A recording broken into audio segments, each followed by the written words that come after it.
ona farzandini tuqquncha 9 oy qanaqa asrab avaylaydi-da. Mayli qiyinchiliklar bilan, Alloh izni bilan, sinovlar bilan tug'ilibdi u farzand.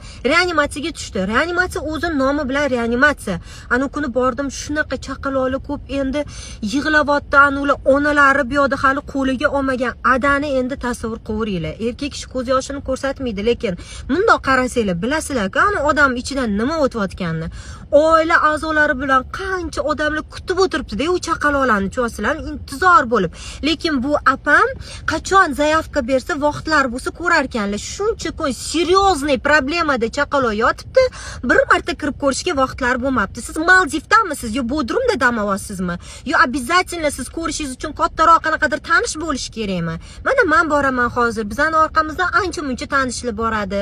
Ko'rsatamiz, videolarga olamiz, vrachlarning yoniga kiraman, hamma yoqga kiraman hozir borib, hammasini internetga qo'yaman. Вообще asabim